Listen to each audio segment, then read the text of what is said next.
É com grande satisfação que damos início à palestra magna desta noite, intitulada People, Place, Time, conduzida por um dos nomes mais influentes da arquitetura contemporânea, Karl Fender. Karl Fender é sócio fundador da Fender Catsalitz, um dos principais escritórios de arquitetura da Austrália e do mundo. Participou do projeto de alguns dos edifícios mais altos de Melbourne, como o Austrália 108 e a Torre Eureka, além do Merdeka 118, em Kuala Lumpur, na Malásia. Hoje, o segundo edifício mais alto do mundo. Fender é apaixonado pela vida nas cidades e busca constantemente melhorar a qualidade de vida urbana por meio de princípios sólidos de planejamento e design. Hoje, ele compartilha conosco sua visão sobre como as pessoas, os lugares e o tempo se entrelaçam para dar forma a espaços que marcam a vida urbana. Com vocês, Karl Fender. Okay. Thank you. Olá, Brasília.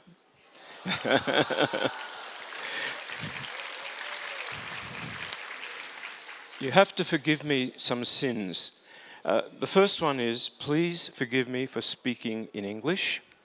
I wish I could speak your language. And also, I'm going to read the first part of my talk, so please forgive me for that. A bit of history, a bit too much to remember.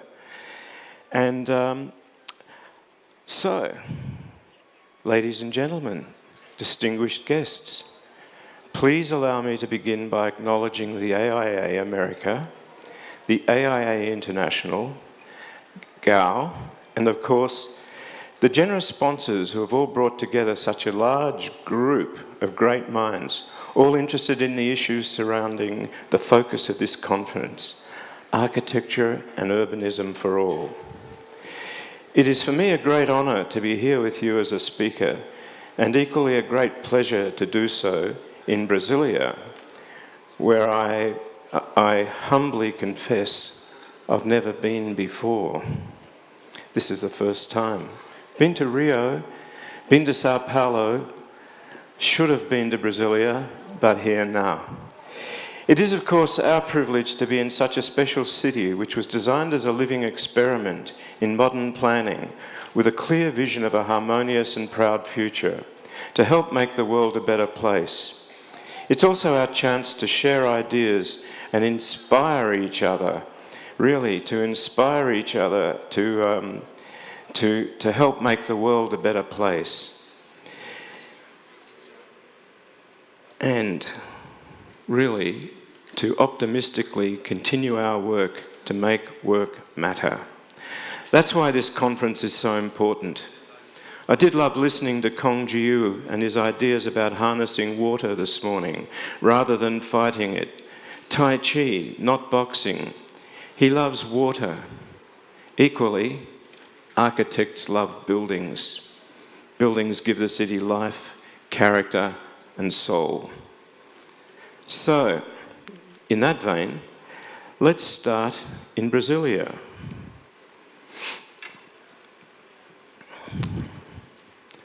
The finite nature of Lucio Costa's instant city plan was of a clear modernist utopia, two crossing axes, zoning clear and distinct community and civic precincts, creating an indelible statement. It has understandably invoked a tremendous amount of interest, introspection, praise, and of course analysis. And let's acknowledge that it has been deservedly awarded a World Cultural Heritage Pride by UNESCO. The plan is remarkable, but equally, it's clear that the intoxicating buildings designed by the great Oscar Niemeyer, which are precisely curated along the civic axis, importantly define this city to the rest of the world. Of interest, about 30 years before Brasilia was completed, Canberra, Canberra, thank you. The Australian national capital, also an instant city, was completed from a design won in a competition by Walter Burley Griffin and his wife Marion Mahoney, both colleagues of Frank Lloyd Wright. Their plan, also axial, but designed around garden city ideals, created a community amphitheatre with broad focus on the original Parliament House, and since 1988, the new Parliament House, designed and also won in competition by the esteemed architect, American architect, Aldo Jergala. The other civic buildings are distributed in strategic locations throughout the master plan. Quite a different approach to Brasilia, also with pros and cons, and also defined by the various civic and cultural buildings, and in particular, Parliament House.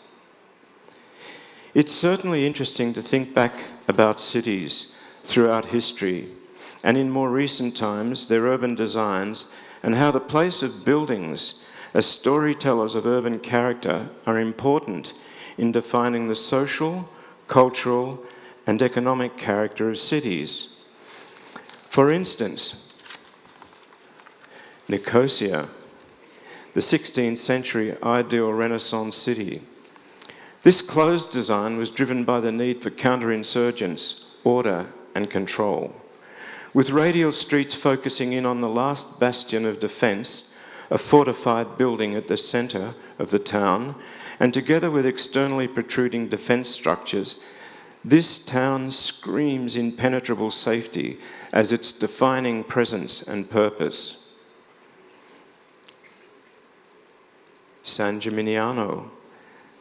We all know San Gimignano. The 11th century towers remain as famous indicators of this Tuscan hill town's past obsession with displaying its commercial success and the competitive wealth of its inhabitants. Masdar City by Foster and Partners. Located in the heat of Abu Dhabi, this town is a model for zero waste, zero carbon, sustainable urbanism. Its character is largely defined by carefully designed climate-sensitive buildings, which are rooted in tradition and loaded with technology. And now, Bhutan's mindfulness city by Big. Driven by the king of Bhutan's desire to depict his country as a global model for well-being and mindful capitalism, Bjarke Ingels and his team have ingeniously woven into the existing city a suite of sustainable infrastructural initiatives and building designs which provide growth pathways while protecting the country's existing fragile ecosystems and cultural heritage. NEOM. Wow, what a project this is. It's currently under construction in Saudi Arabia and has been designed as a revolutionary smart city proposition for 9 million residents to redefine urban living in a car-free, eco-friendly environment. Remarkably planned as a 170-kilometre long, 500-metre high and 200-metre wide linear city, strictly contained in the envelope of a bar, you could argue that the building which defines this unique city is the city itself. In summary, while a debate around the pros and cons of various city master plan typologies is really too complex to discuss tonight, one thing is certain: it's the buildings, humble or monumental, that ultimately breathe life, identity, and character into the city.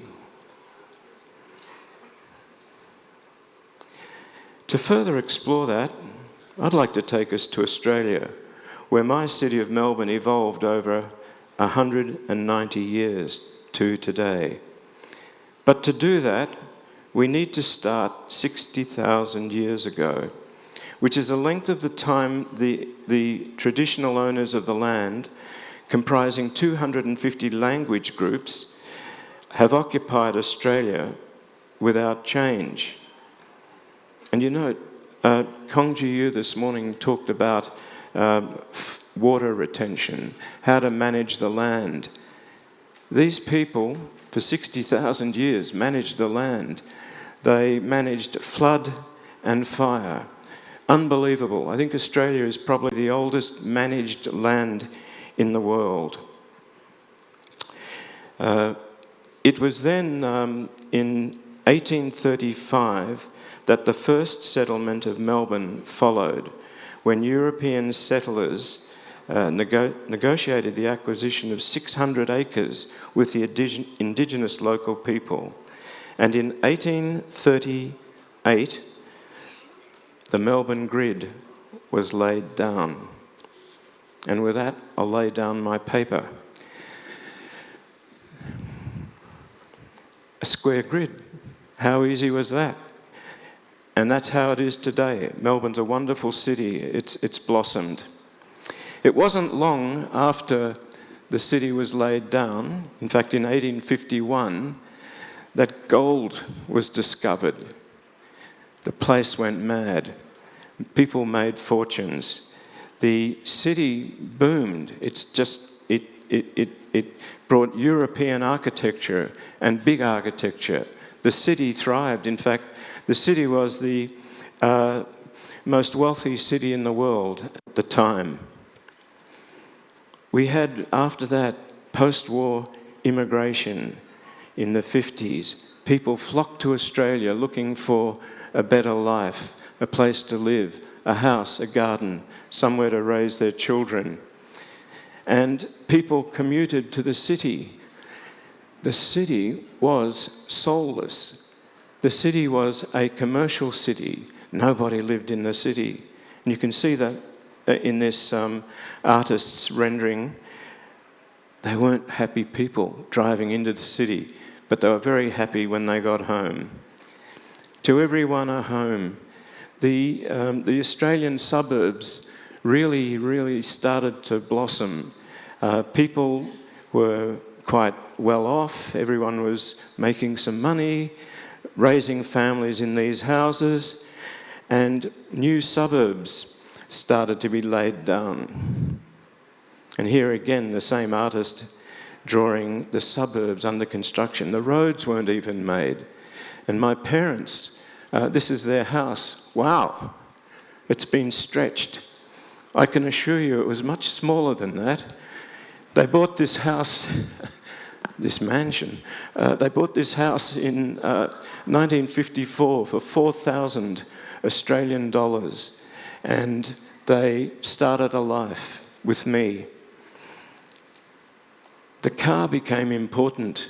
The car was not just a status symbol, but it was necessary to go from all of the different suburbs to the city and to friends, etc. So you can see the artist here has depicted that. And this is my parents in our stretched car, son in the back, mum and dad in the front. And people bred. There were babies, lots of babies. Everyone was very, very happy. And the suburbs spread. They spread and they spread. And people commuted into the city again, a city that had nobody living inside. Some of the houses got bigger. These were called McMansions. They were mass-produced like McDonald's. But what happened is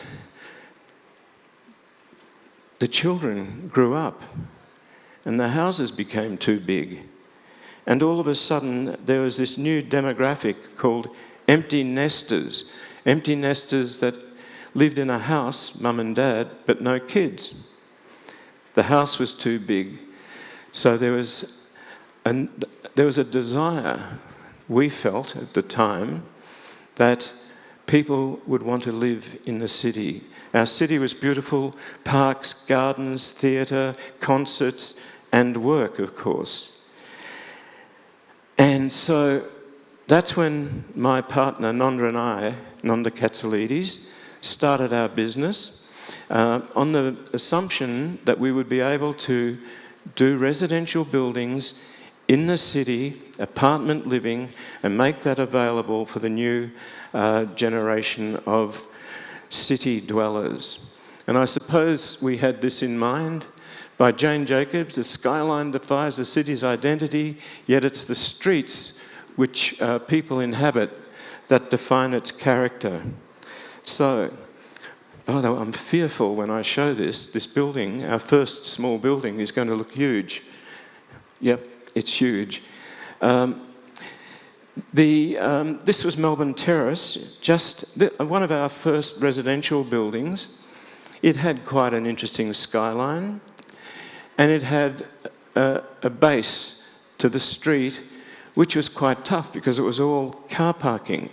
So on this particular building, we created the street wall as a topiary wall, a garden, and personalised all of the front doors to at the ground floor to the apartments with statues. And the statues were by an artist called Peter Collette. And I do love this photograph because it shows the polished leg of the statue. Community engagement, bringing art into the street. And nobody can resist rubbing that leg, especially the brides. The brides who come there to have their wedding photos done on the weekend. A little bit similar to the foot of St. Peter in Rome. Another project, just a modest project. It was actually an office building with 2 apartments on top. These were new typologies for Melbourne. In fact, the planning people, the council, didn't really understand mixed use, so it was quite difficult to actually get this done. An office with 2 apartments on the top. But my, how things have changed today. Beautiful apartments.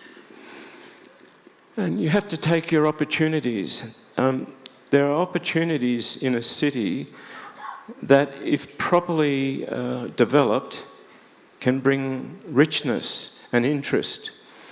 And this particular project was 4 grain silos. And these grain silos we turned into apartments. Now, in this particular location, the local planning authority would only allow 3 stories. You know, it's still kind of residential. But because these silos existed, these became 7 stories. 7 stories of apartments. We had the tallest apartment building in the area because they were already there. They were the 4 silos. We added the beak for the living areas, and they created really beautiful apartments. In fact, this was my wife, Sarah, and our apartment when we first got back to Australia from Europe. Opportunities. This particular brick building existed. It was the first office building of any height built in Melbourne City after the World War II. And we placed a piece on top. We braced the inside. It was an office building, and we turned it into apartments. So we were looking for opportunities to bring population for the first time into the city, to make it a 24/7 living city, a place where people didn't drive out and desert it and make the streets vacant at night time, but the nightlife made it a 24/7 city. I should also add that in order to do these strange projects, it was thanks to my partner, my business partner, Nonda Katsoulides, who developed most of the buildings we see here. And when your partner's a developer, he's also a brilliant architect, you can do what you think you need to do. You can develop in a way that you believe will make a better city, an interesting city, a city with grain, a city with sculpture. And again, there was a site in Melbourne town on Queen Street. Now, at that time, and still, Australia is sort of debating how or whether it should leave Great Britain and become a republic. So this was a pretty good opportunity to do something quite interesting. We called it the Revolution. And we called our building Republic, Republic on Queen. And this is some of the marketing gear. So this is the building, and it was quite an outrageous building. It was the first high-rise residential building in Melbourne. But it's robotic, it's strong, demands attention, a talking point, and it's still a very relevant building in the city, very well known, very well respected. But again, it brought art to the street. This was a vent pipe to an underground railway system. So we couldn't build on it, and we had this great length of wall. So we turned it into an external art gallery. And every 3 months, the art changed, and they changed with a street party. And that became another part of the life of the city. The building offered an opportunity for people to come together, celebrate, enjoy, and respect the art of Melbourne. Brought timber and trees to the street, very unusual in a hard commercial environment, and it brought lovely apartments. It put a swimming pool at the top for the residents, which in a way democratised the opportunity for view. So whether you lived down below in a smaller apartment, you could go up to the pool or the gym and take advantage of the city views. Oh, my partner, he decided that we would look at manufacture rather than construction. In other words, make apartments in a factory, which he started, and then truck them into the city. So the base floor of this is a concrete structure with a concrete basement. In the time it took to build that, 60 containers, each an apartment, were being built. And these containers would be brought into the city in very early hours, 2 at a time. So in 1 month, we erected 60 apartments. 1 month.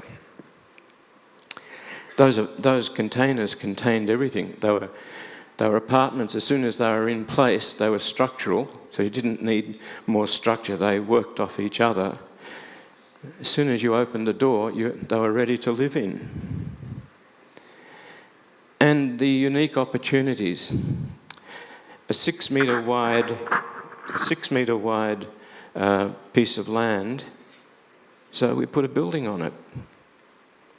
Can't do that these days because the planning authorities won't let us, because now they think height is something that really has to be controlled. So as you go up, it has to step in, and if you step in there, you have nothing. But look, it's still quite a talking point in Melbourne, and it sits on the gateway of one of the gateways of the freeway into Melbourne. It's like a signboard.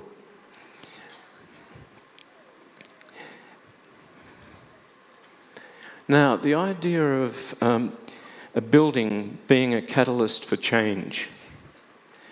This is Melbourne, the grid. It's quite some time ago. This is the River Yarra, and on the other side of the river, it was light industrial.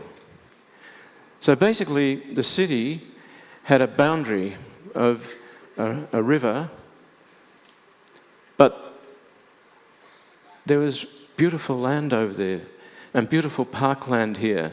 And as things developed, the arts precinct, parks came, arts precinct, and we put a building, another building which Nonda was the developer of. We put a building over on the other side. And this enabled the idea that it was possible to live over there. As industry changed and the factories and things became redundant, put a building there. his development partners bought a block of land which had a permit to build 2 buildings. We tested those 2 buildings in the wind tunnel. They were very windy. They caught the wind like sails, made it unpleasant, and they also cast a very big shadow on the surroundings. So we thought, we'll put one on top of the other. By doing that, we start to have a landmark. And then we pushed it a little bit taller, and we actually got a permit from a very enlightened planning minister. And this is called Eureka Tower, because it was a eureka moment. And you can see the grid of the city, the river, and this has been a catalyst for change. On that side of the river now, there are hundreds of apartments. It's a very, very tight-knit community. And basically, Melbourne has jumped the river. The river now runs through the city of Melbourne. But Eureka was also an event. In the gold rush days, the miners and the constabulary, they had a difference of opinion. So they had a very, very terrible war or battle. It was called the Eureka Stockade. Now, when we designed the building, we put a gold top on the building because Melbourne was a bit grey. And there was no gold buildings, so we put a gold building, put a crown on top. A little bit of a graphic trick, put a little red stripe. But the people of Melbourne obviously said, wow, that's a symbol, a memory of this Eureka Stockade, the gold that was discovered and the blood that was spilt. So isn't that interesting how people really do use their imagination to make connections with buildings, and in that way the buildings do become part of the character of the city. The building was not just a simple extrusion. We love making buildings that are sculptural, buildings that when you see them from different locations, they look different, they're interesting, they're intriguing. They help define the city. You can see Eureka Tower here. The screen, it's stretched it out, so everything looks a bit shorter. But this particular building's 88 stories tall, and you can see it's now brought the city over to the other side. In different light, the building reacts differently. Very often it's gold, so that's appropriate. And beautiful apartments. Some of the apartments have 270-degree views. So you have things like this looking out your window. Another admission, this is where Sarah and I live now. So this is looking through our window. Every day is a different day. Every day is special. Someone asked me before, or suggested that high-rise, high density might be, a poverty way of living. It's not. It's an unbelievable rich way of living. It doesn't matter how big or small your apartment is. The views can be extraordinary. We put a sky deck. This was the first tall building. It was the tallest building in Australia, I think in the Southern Hemisphere at the time. So we felt a responsibility to provide something for the public, and we made an observation deck at the top of the building. The observation deck is gained through a courtyard, which makes some laneway streets, and it has, again, a giant sculpture of a commune of bees, which draw incredible attention. Every day you go out there, there are people photographing art on the buildings as art as an expression of the city. For us, that's very, very important. I talked about people engaging with the building. I received this message, and it was from a young chap who was walking down the street, And he says to me, when I look back, I noticed this incredible phenomena. It was a misty day, so the rays of the sun were acting on the colloidal moisture particles and refracting gold light. He said, I'm not sure if this was an intended effect when the building was designed, but it was certainly spectacular. The date was Friday the 15th of June, around midday. And I said, yes, it was intended. It was intended to do this every year on Friday the 15th of June, around midday. So, and then there were two. And again, Nonda was part of the development team for both of these, which meant we had the final say in the design. Our designs weren't being corrupted by committees or bodies or boards or whatever. It was. So we did a partner building. It had at the top what we called the sky deck. The sky deck was a 2-story space that was shaped like the star, the crown on the Australian flag, and hence Australia 108. The two towers act as a gateway. There's a road that runs underneath our art community and goes all the way to the western beaches. But that you can see that the power of these buildings was really a statement of confidence by the public. The public loved them. The public bought them. And it just meant that Melbourne had come of age.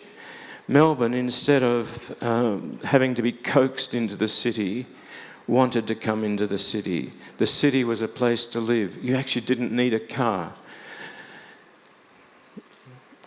And this photograph just shows how the two buildings talk to each other. So this is the floor that has two swimming pools, gymnasiums, kitchens, lounges, again democratising the building for the occupants. If I have a small apartment and I live down low and I don't have that beautiful view, I can come here anytime. I can bring people, to entertain people, have a chef cook a meal.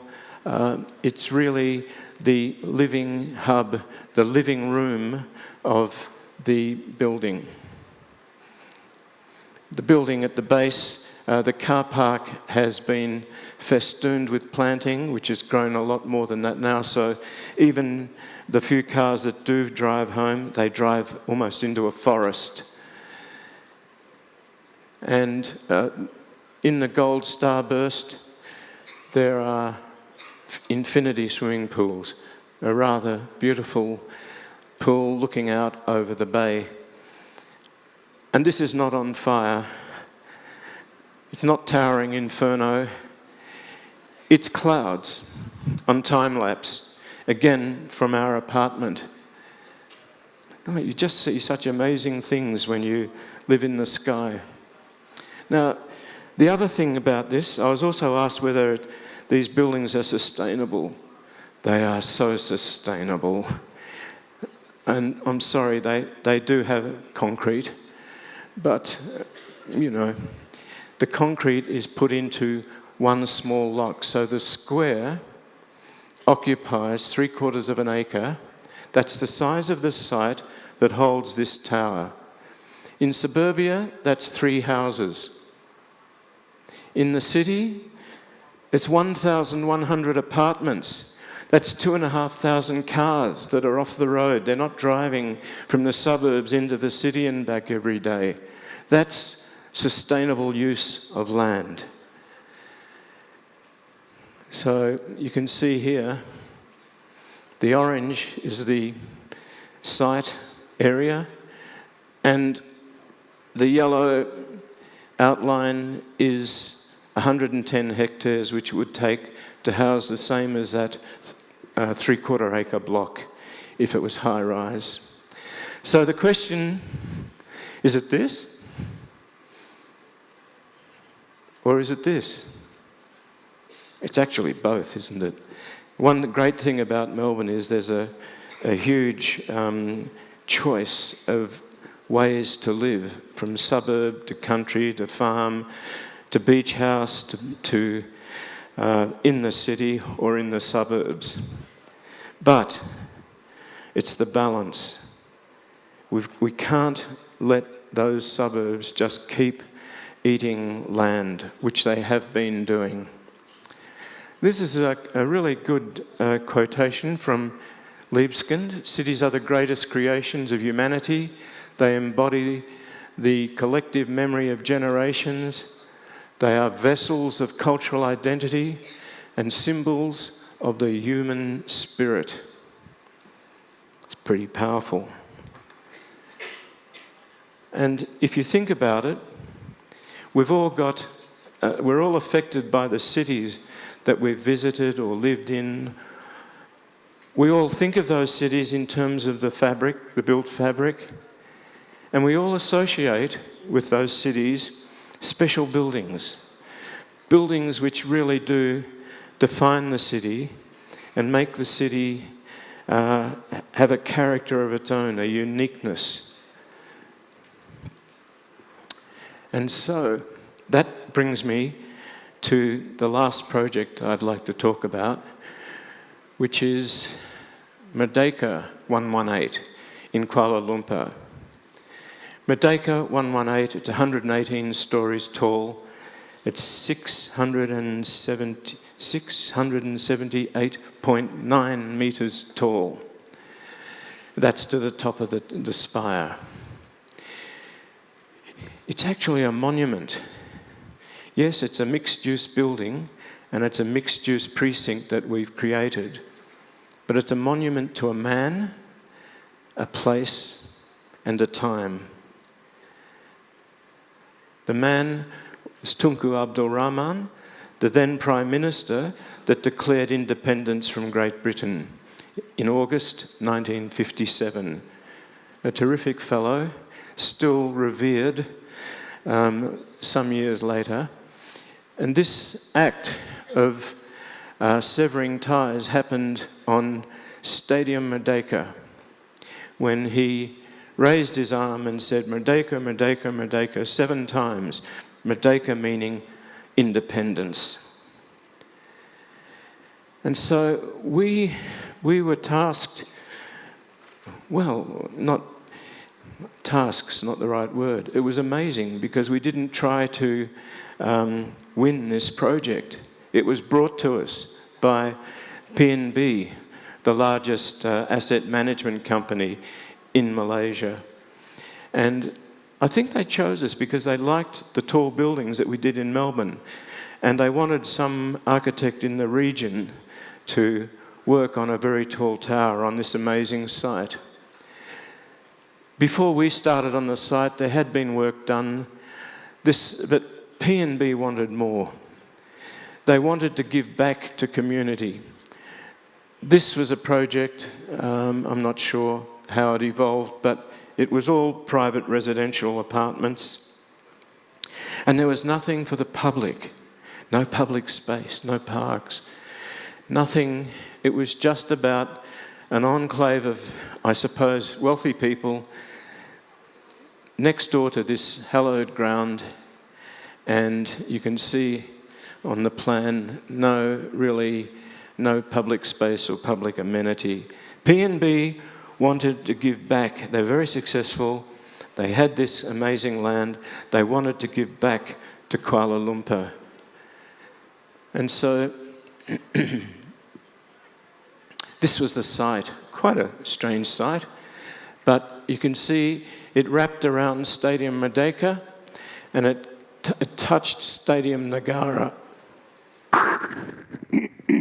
Sorry. Both stadiums were designed by a fellow called Jukes, who was the government architect. So, the site. We were asked to design a tower. I didn't realise at the time it would involve having to site the tower. Just thought there'd be a piece of land and we would put a tower. But when we started, we realised that we had to locate the tower appropriately. So the approach was to create an axis from Stadium Nagara, and to then create this vertical axis, which we felt would be a garden, which would get a new address to Stadium Merdeka. At the moment, or when we started, this was just all asphalt. Thank you. That was just all asphalt and many, many motorbikes. Thank you very much. Thank you. And so that was the tower location. The things that PNB brought to the citizens of KL was a new station. Nagara is going to be renovated, 100,000 square metres of retail, the tower, a landmark, a monument, the garden through the front of Stadium Merdeka. There's a new mosque, there's a little museum. This all connects down from Chinatown, right through the site, through the park, through shelter, through shade, through the building. The ground floor of the building is open to the public, as you will see, and just creating a place for people to come, gather, circulate, meet, greet, remember their origins of independence, and it came with a host of other embellishments to the city. I was asked to design five towers to present to the Prime Minister. He liked to have a choice. I think we had 5 weeks to do it. These towers take quite a long time to design properly. 5 weeks is not a long time.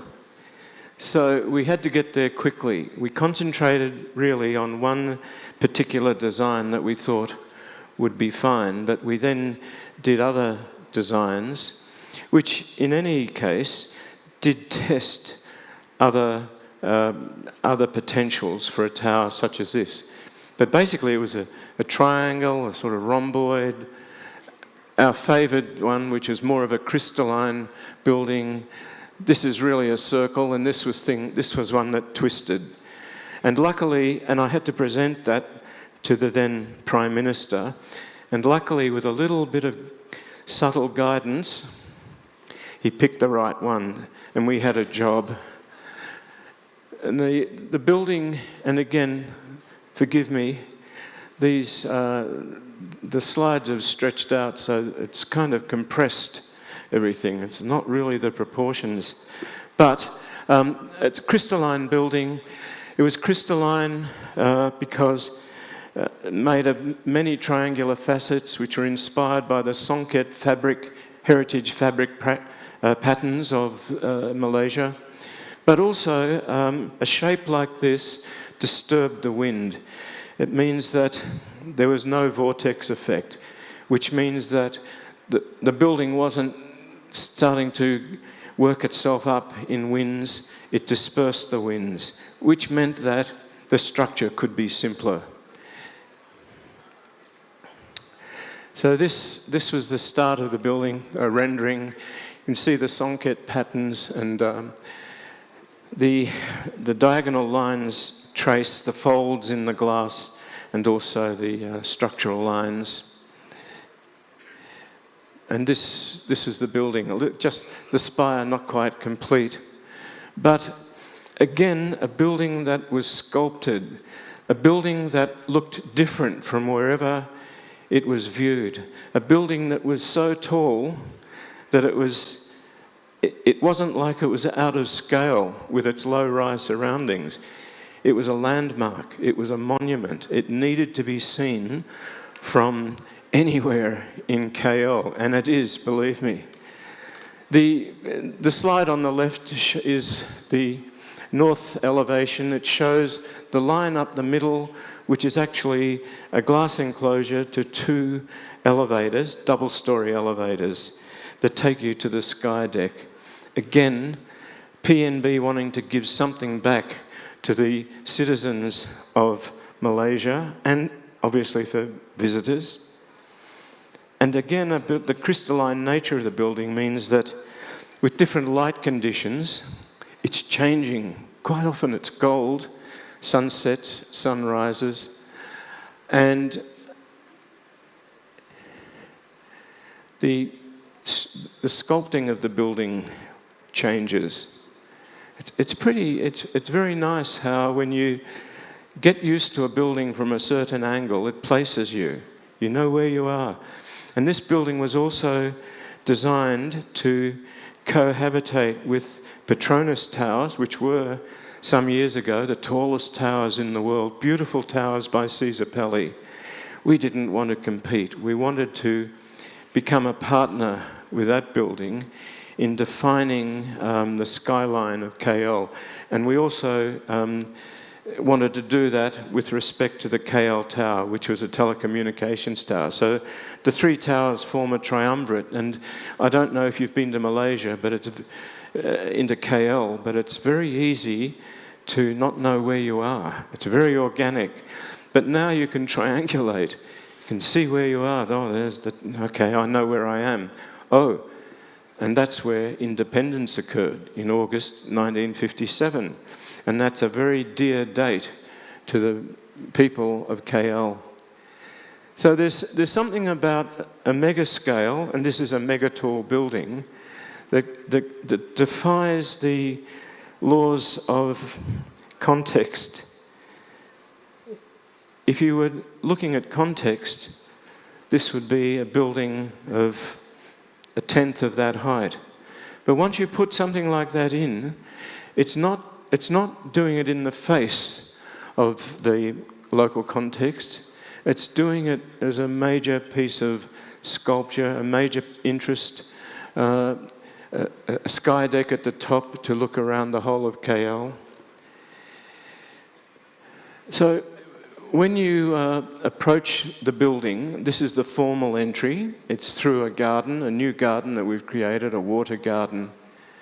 And the building, actually, again, on a normal screen, it's a very thin, tall building, not a big, fat building. But when you come closer, you start to see the building takes on a different personality, very crystalline. These are, of course, the vertical elements are the elevators to a restaurant and to the observation deck. There's a hotel in the top quadrant, and the rest of it is offices. And when you get really close, it starts to hug the ground. It becomes it becomes a force. It starts to become serious. Everywhere you look at the building, it has a different character, a different personality.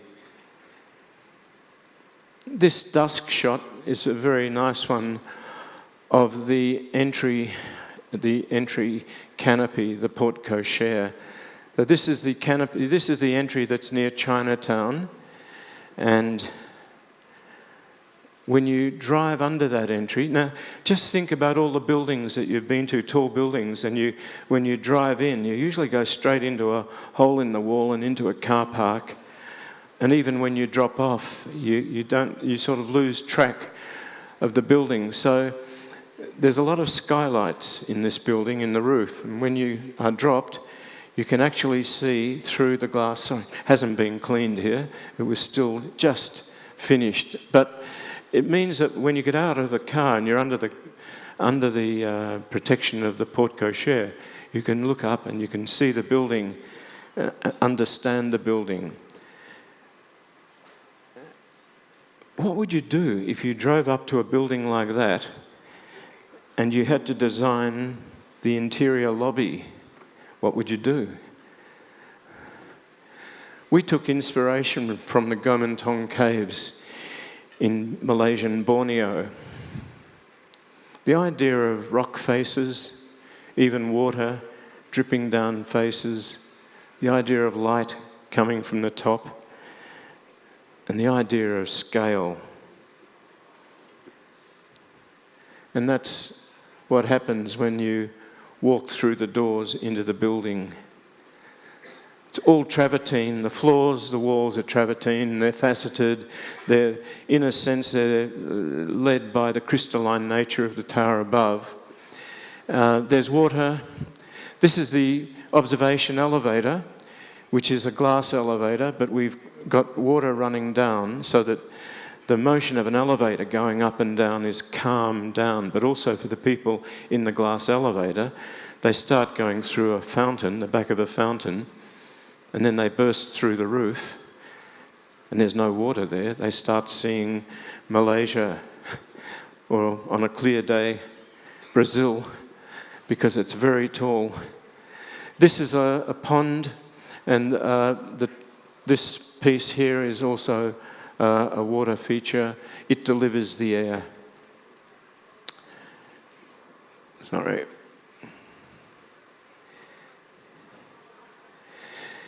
So this is that was the lobby that we were just in here.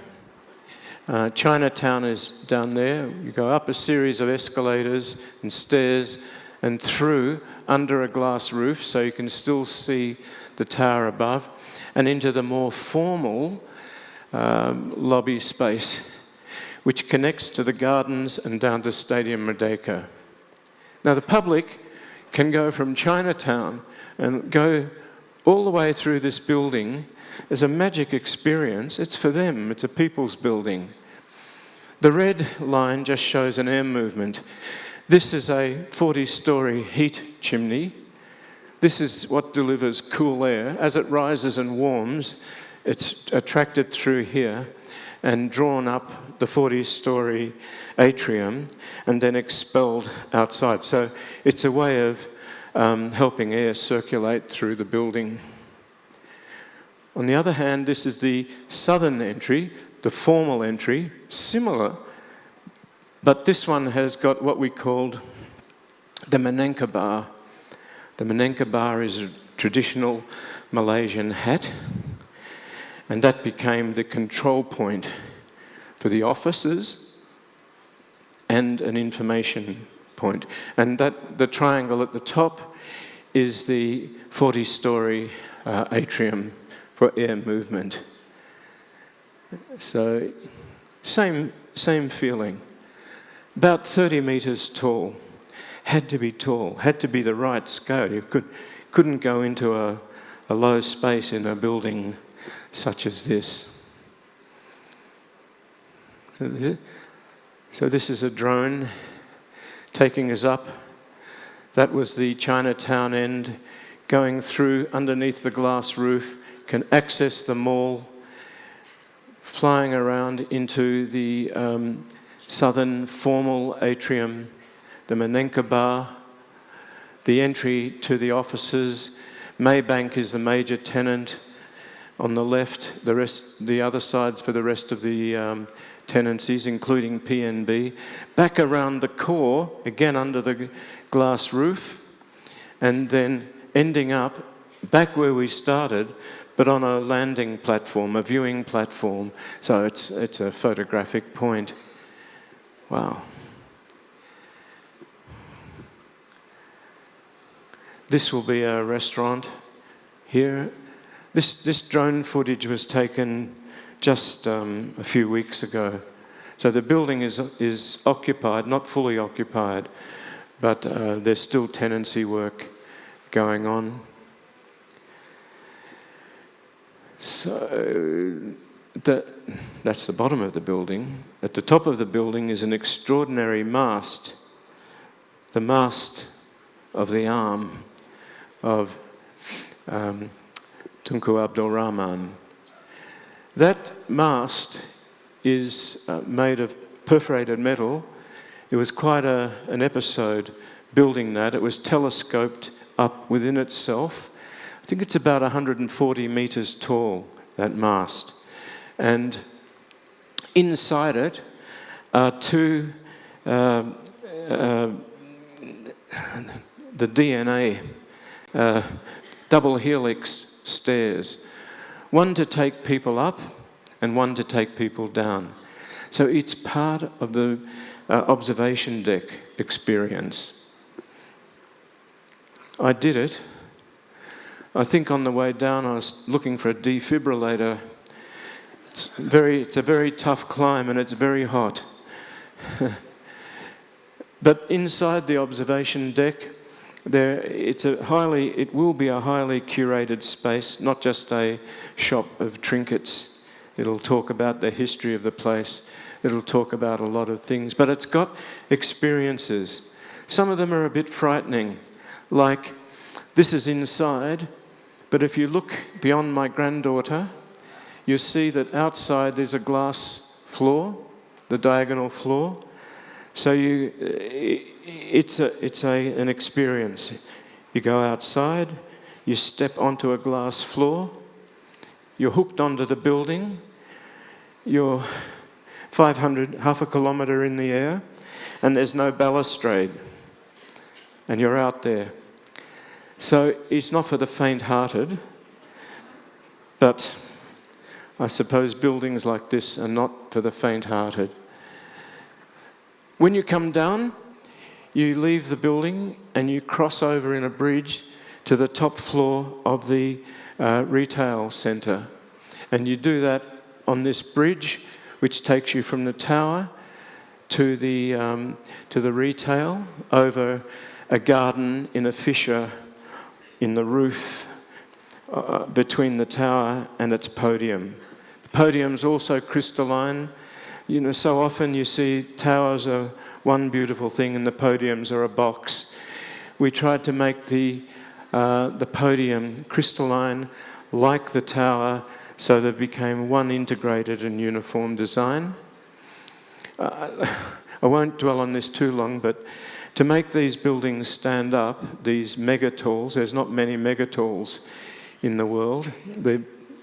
One way to do it is to do it with these belt truss zones, 3 belt trusses, 3 stories tall, connecting 8 mega columns to the core without riggers to make a very, very stable structure, and a 3-story truss, the belt truss, around the outside, which supports the secondary columns.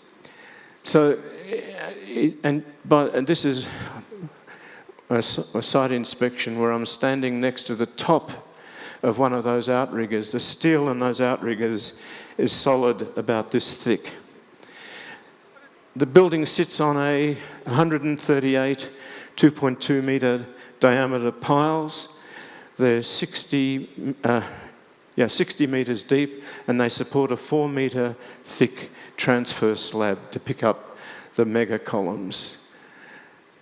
Those belt truss zones then become the transit zones. So we have high, medium and low-rise elevators for efficiency. And this is where you transfer. So you might rocket up to here and then take a local elevator down to the floor you need. The building, 15 years ago, we started this building, and 15 years ago, PNB wanted it to be a benchmark in sustainability. It has achieved LEED Platinum, and when the podium works are finished, they're aiming, and they will achieve a triple green LEED Platinum certification. There's a whole suite of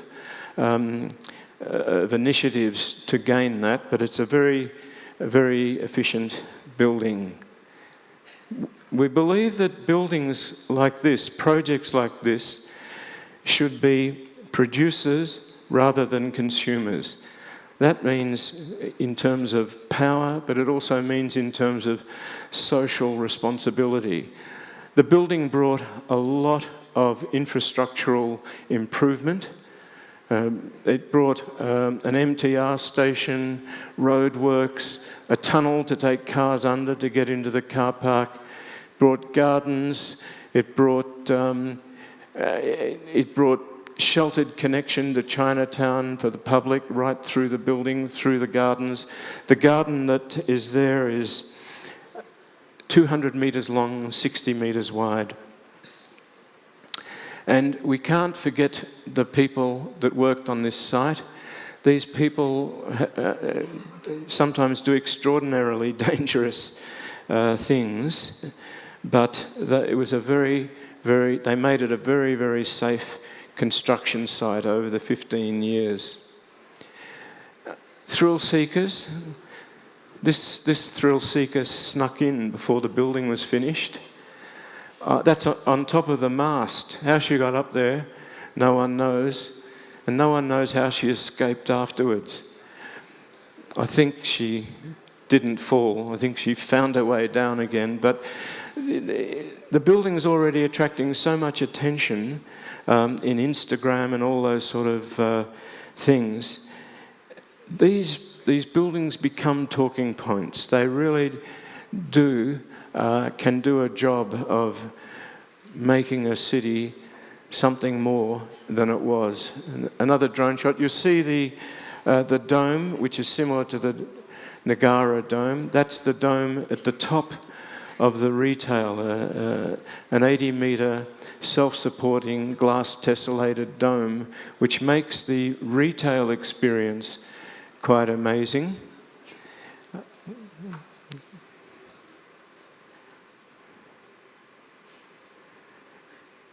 See, this is the garden in the front.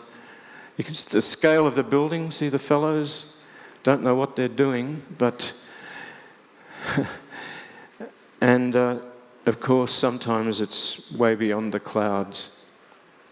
So we hope that Tunku Abdul Rahman is happy with what we did from his place up above.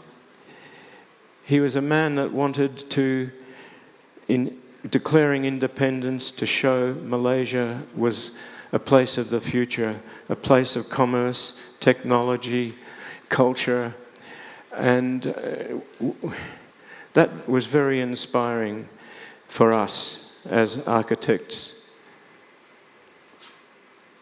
15 years this took.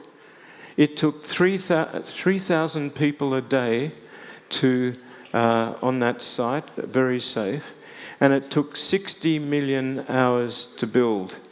So this has been a long journey, and it's been a long journey to Brasilia, but it's been a wonderful journey, and so I thank you. Obrigado. Thanks.